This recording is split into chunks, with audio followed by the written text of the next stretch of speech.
Bismillah, Assalamualaikum warahmatullahi wabarakatuh. Assalamualaikum. Apakah ada jaminan orang yang hajinya mabrur mendapatkan husnul khotimah? Tidak ada.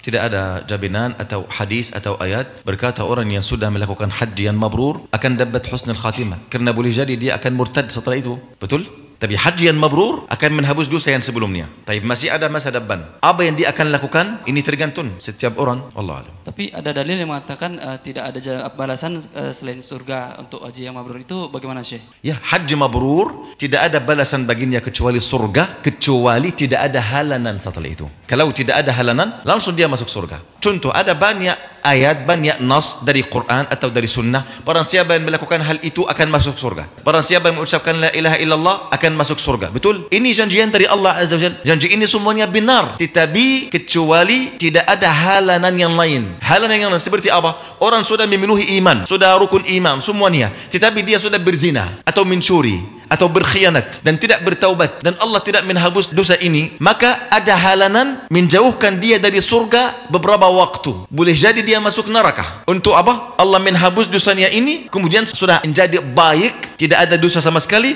akan pindah ke surga. Janji baru akan aktif ketika tidak ada dosa lagi. Ada beberapa orang punya dosa, tapi Allah mengampuni dosa ini. Bagaimana caranya? Seperti kita sudah sampaikan caranya. Boleh jadi Allah menyempitkan kehidupannya di dunia. Ada banyak penderitaan, ada banyak cobaan. Ketika masih ada dosa, maka Allah mempersulit sakaratul maut baginya supaya dia keluar dari dunia, maka tidak ada dosa setelah itu. Ketika masih ada dosa, maka Allah mempersulitkan azab dalam kubur supaya dia akan keluar setelah itu tidak ada dosa. Dia di dalam azab kubur tergantung dosanya bagaimana. Karena kita tidak bayangkan bagaimana keadaan dosa. Mungkin dosa kita meremehkan dosa ini, tapi sebenarnya dosa ini membuat orang di dalam azab kubur sekian tahun. Mungkin satu dosa saja. Nabi SAW bersabda tentang salah satu orang berjihad fi sabilillah, kemudian mati syahid. Kemudian dia mencuri satu pakaian sebelum Nabi membagikan harta rampasan.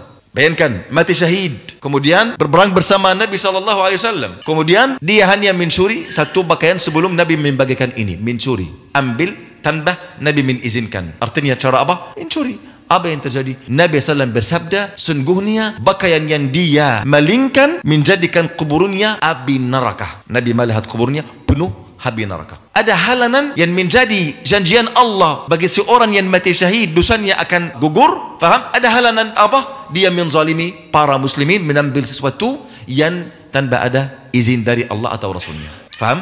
Dan masalah ini masalah tinggi sekali, ikhwani. Yaitu ketika ada janji atau ancaman, ada salah satu orang ambil janjian ini tanpa dia apa? Memperhatikan ancaman yang lain. Kita harus ada dua mata. Artinya, sebagaimana kita melihat janjian, kita harus melihat apa? Dan memperhatikan ancaman.